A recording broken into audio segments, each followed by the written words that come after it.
एक है राजपीठ, एक है व्यासपीठ। त्रेता युग में भी दो पीठें थी। राम जी के समय में जब राम जी का वनवास हो गया, दशरथ जी का मरण हो गया और राजपीठ खाली हो गई, तब उस वक्त व्यासपीठ श्री वशिष्ठ जी महाराज ने उस गद्दी को संभाला। और एक सूत्र के साथ आज की कथा हम सब शुरू करेंगे। चूंकि लेट हो गए, लेट ही चक्कर में हो गए कि दरबार देर तक लगा रहा, सुजा के हम लुढ़क गए। लुढ़कने का मतलब तुम उल्टा मत समझ लेना, हमारी बुंदेली भाषा है लुढ़कने का मतलब हम सो गए। बोलो सीताराम।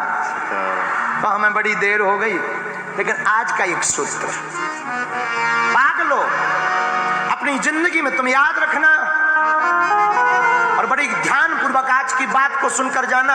अगर आज की कथा को तुम बड़े केंद्र में बैठ करके सुन करके गए तो मेरे पागल हम दावे के साथ कहते हैं तुम्हारे देखने का नजरिया बदल जाएगा। आपकी जैसी दृष्टि होगी वैसी सृष्टि होगी। आपके देखने का आइकॉन जैसा होगा, आपको संसार वैसा दिखाई पड़ेगा।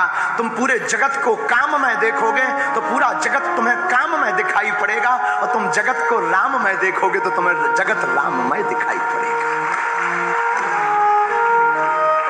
और हमारे कलि कुलशेखर गोस्वामी तुलसीदास जी कहते हैं,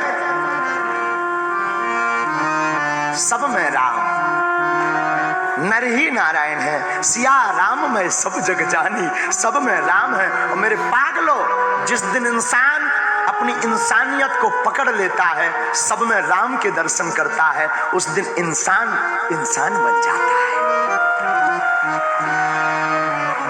इसलिए दृष्टि को सुधारो। सोच जैसी आपकी सोच जैसी होगी, आपको दिखाई भी वैसा पड़ेगा। याद रखना, पूरा खेल संसार में आंखों का है। पूरी आंखों का खेल है। पूरी दुनिया में आंखों का खेल है। आंखों का आइकॉन बदलेगा, आपकी विचारधारा और आपकी जिंदगी बदल जाएगी। किसी गांव में एक आदमी रहता था, उसके पास में एक घोड़ा था। घोड़ा, उस घोड़े को आदत थी हरी घास खाने की। लेकिन जून के महीने में हरी घास कहां से मिले? कई दिनों से बेचारा घोड़ा भूखा था।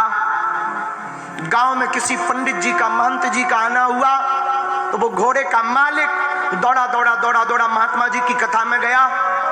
कथा पूरी हो गई तो उसने हाथ जोड़कर कहा कि भगवान, हमने सुना है आप लोगों को समस्याओं का समाधान बताते हो, मेरी भी एक समस्या है। महात्मा ने कहा, बताओ तुम्हारी क्या समस्या है बस। उस व्यक्ति ने कहा, महाराज मेरे पास एक घोड़ा है और घोड़ा सूखी घास नहीं खा रहा। महात्मा ने मजाक